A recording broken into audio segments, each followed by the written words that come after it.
Hello friends, કેમ છો? સ્વાગત છે તમારું એક નવા બ્લોગમાં। આજે આપણે એકદમ સરસ ફૂલેલા અને એકદમ ફાટે નહીં એ રીતે આલુ પરોઠા બનાવીશું। તો આ આલુ પરોઠા એકદમ સરસ સોફ્ટ બનશે અને જરા પણ ફાટશે નહીં અને બધા જ આલુ પરોઠા સરસ ફૂલશે એ રીતે આપણે આલુ પરોઠા બનાવીશું। આ રેસીપી સ્કીપ કર્યા વગર એન્ડ સુધી જોજો અને ફેમિલી એન્ડ ફ્રેન્ડ જોડે શેર કરી દેજો। તો ચાલો હવે આપણે અહીંયા 2 વાટકા ઘઉંનો લોટ લઈ લીધો છે અને એમાં 4 થી 5 સ્પૂન જેટલો ચણાનો લોટ એડ કર્યો છે। ચણાનો લોટ છે એ બાઇન્ડિંગ તરીકે કામ કરશે એટલે તમારા આલુ પરોઠા જરા પણ ફાટશે નહીં અને એકદમ સરસ ફૂલેલા આલુ પરોઠા બનશે। સ્વાદ અનુસાર મીઠું એડ કરી દઈશું। હવે બધું સરસ મિક્સ કરી લઈશું અને અહીંયા તમે 2 ચમચી જેટલું તેલ પણ એડ કરી શકો છો। આ આલુ પરોઠા બનાવવા એકદમ ઇઝી છે। અહીંયા મસાલો જો તમારો ટેસ્ટી હશે તો આલુ પરોઠા ગરમા ગરમ ખાવાની તો મજા જ પડી જશે। તો સૌથી પહેલાં આપણે અહીંયા લોટ બાંધી લઈશું। લોટ તમારે કઠણ નથી બાંધવાનો। જો તમારે લોટ કઠણ હશે તો આલુ પરોઠા વણવામાં તકલીફ થશે અને લોટ જો સાવ ઢીલો હશે તો તમારા આલુ પરોઠા છે એ ફાટતા જશે। એટલે રોટલીના લોટથી થોડો એવો સોફ્ટ આ લોટ બાંધશો એટલે તમારા આલુ પરોઠા એકદમ સરસ પરફેક્ટ બનશે અને ઢાબા સ્ટાઇલ આ આલુ પરોઠા બનીને રેડી થશે। અને હવે આપણે એની ઉપર 2 ટેબલ સ્પૂન જેટલું ઓઇલ એડ કરી અને લોટને સરસ રીતે મસળી અને લોટને આપણે 15 થી 20 મિનિટ માટે રહેવા દઈશું જેથી એકદમ સરસ લોટમાં કૂણપ આવી જાય। અને આ રીતે આપણે લોટને સરસ મસળી અને લોટને રહેવા દઈશું। આપણો લોટ સરસ રેસ્ટ થાય ત્યાં સુધીમાં આપણે બટાકાનો મસાલો રેડી કરી લઈશું। તો સૌથી પહેલાં અહીંયા મેં 500 ગ્રામ જેટલા બટાકા લીધા છે। તો બટાકાને સૌથી પહેલાં આપણે મેશ કરી લઈશું। આ આલુ પરોઠાનો જે બટાકાનો મસાલો જો ટેસ્ટી હશે તો આલુ પરોઠા બહુ જ સરસ ટેસ્ટી બનશે। અને ઘણા આ મસાલો વઘારીને પણ બનાવતા હોય છે પણ અહીંયા હું આજે આ મસાલો તમને ડાયરેક્ટ કેવી રીતે બનાવો એની રેસીપી જણાવીશ। અને તમને લોકોને જો મારી આ આલુ પરોઠાની રેસીપી પસંદ આવે તો રિંકુસ કિચન સિરીઝને સબસ્ક્રાઈબ કરવાનું ના ભૂલતા। અને સબસ્ક્રાઈબ કરવું તો સાવ ફ્રી છે તો જરૂરથી ચેનલને સબસ્ક્રાઈબ કરી દેજો। હવે આપણે એની અંદર વરિયાળીનો અધકચરો ભૂકો લીધો છે એ એડ કરીશું। વરિયાળીનો ભૂકો એડ કરવાથી એનો ટેસ્ટ જોરદાર આવશે તો જરૂરથી એડ કરજો। હવે આપણે બધા જ મસાલા આ બટાકાની અંદર એડ કરી દઈશું। લાલ ચટણી પાવડર એડ કર્યો છે એ તમે તમારા ટેસ્ટ મુજબ એડ કરી શકો છો। હવે આપણે એની અંદર ધાણા જીરું પાવડર એડ કરીશું, આમચૂર પાવડર એડ કરીશું અને થોડો ગરમ મસાલો એડ કરી દઈશું। હવે આપણે એની અંદર આખું જીરું એડ કરીશું। આખું જીરું એડ કરવાથી પરાઠાનો ટેસ્ટ આખો અલગ જ આવશે। અને હવે આપણે એની અંદર જીરુંને શેકીને રાખ્યો તો એનો પણ પાવડર એડ કરી દઈશું। હવે આપણે એની અંદર લીલા મરચાંની પેસ્ટ એડ કરીશું। લીલા મરચાં અહીંયા મેં ખાંડીને ઉપયોગમાં લીધા છે। આ રીતે ખાંડીને એડ કરવાથી એનો ટેસ્ટ સારો આવશે। હવે આપણે આદુને પણ એડ કરી દીધું છે। અહીંયા થોડોક મસાલો ચડિયાતો કરશો તો એનો ટેસ્ટ બહુ જ સરસ આવશે।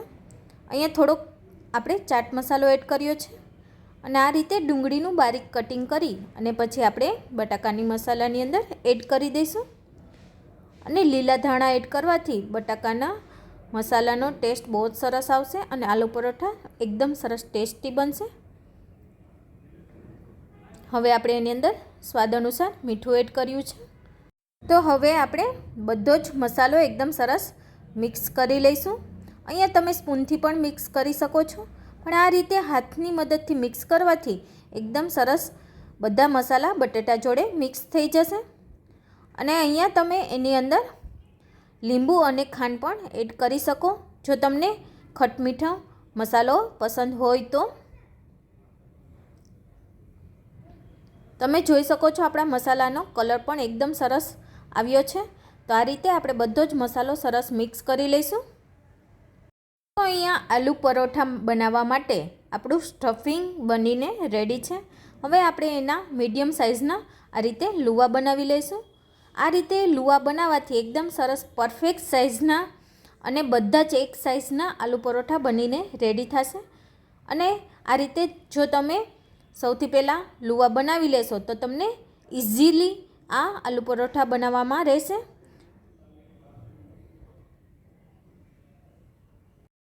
અને તમારા ઘરમાં આ આલુ પરોઠા કઈ રીતે બને છે એ પણ મને કમેન્ટમાં જરૂરથી જણાવજો. મારી આ રેસીપી ગમી હોય તો ફેમિલી એન્ડ ફ્રેન્ડ જોડે શેર કરી દેજો અને લાઇક, શેર અને સબસ્ક્રાઈબ કરવાનું ના ભૂલતા. તો અહીંયા આપણા બટેકાના મસાલાના લુવા બનીને રેડી છે અને આપણા લોટ પણ એકદમ સરસ પરફેક્ટ રેડી થઈ ગયો છે, તમે જોઈ શકો છો. તો હવે આપણે લોટને એકદમ સરસ મસળી અને પરફેક્ટ રેડી કરી લઈશું.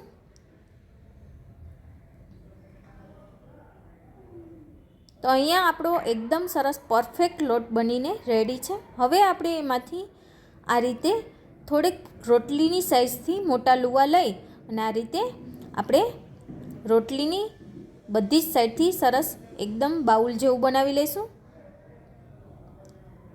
હવે આપણે એની અંદર જે લુવા બનાવીને રાખ્યા છે એ બટાકાના મસાલાના લુવા આની અંદર એડ કરી દઈશું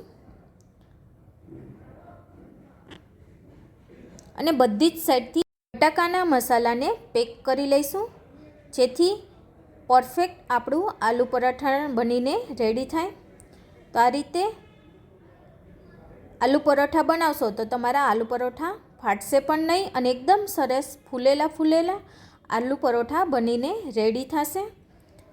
તો આ રીતે આપણે જે આપણું સ્ટફિંગ રેડી કર્યું છે એ આપણે રોટલીની અંદર ભરી લઈશું અને પરફેક્ટ આપણે એને પેક કરી અને પછી આપણે ઉપર લોટ વેરી અને સૌથી પહેલાં આપણે હાથની મદદથી એને હળવા હાથે પ્રેસ કરીશું, જેથી એમાં કોઈ પણ એર હોય તો એ નીકળી જાય. અને પછી આપણે સાવ હળવા હાથે વેલણની મદદથી આ આલુ પરોઠા વણી લઈશું. જ્યાં તમને એવું લાગે કે આપણો રોટલીનો લોટ તૂટી ગયો છે ત્યાં તમે કોરો લોટ એડ કરશો એટલે એકદમ સરસ પરફેક્ટ આપણા આલુ પરોઠા બનશે. અને આ જે આલુ પરોઠામાં આપણે ઉપર મસાલો દેખાઈ રહ્યો છે એ એકદમ સરસ પરફેક્ટ આપણા આલુ પરોઠા બન્યા છે એની નિશાની છે. તો આ રીતે તમારા જો આલુ પરોઠા બનશે તો ઘરમાં પણ બધાને બહુ જ ભાવશે. તો આ રીતે આપણે લોટ એકદમ સરસ એડ કરી અને હળવા હાથે આપણે એકદમ સરસ બધી જ સાઈડથી આ પરોઠા બનાવીને રેડી કરી લઈશું.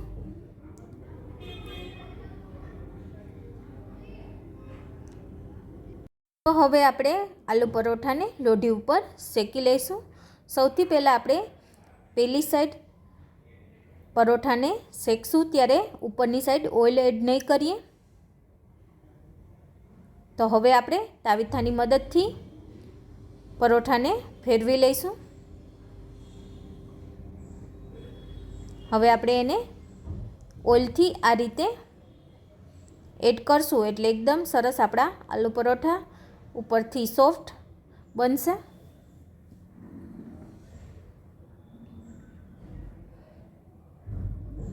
હવે આપણે બીજી સાઈડ તેલ લગાવી અને આલુ પરોઠા એકદમ સરસ રેડી કરી લઈશું.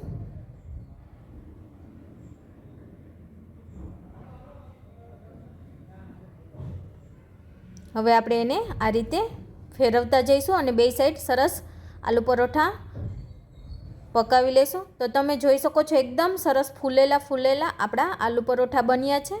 તો આ રીતે બંને સાઈડ આપણે આલુ પરોઠા સરસ પાકે ત્યાં સુધી આપણે રહેવા દઈશું અને બે સાઈડ તેલ લગાવી અને આલુ પરોઠા સરસ આપણે બનાવી લઈશું.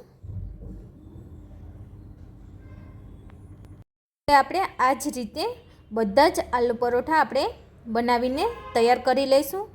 અને જો તમે આ રીતથી આલુ પરોઠા બનાવશો તો તમારા આલુ પરોઠા સરસ બધા ફૂલશે અને કિનારીએથી ફાટશે પણ નહીં.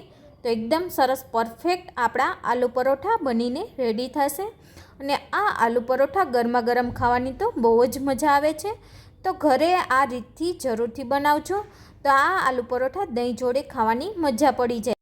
તો મળીએ એક નવી રેસીપી સાથે, ત્યાં સુધી આવજો.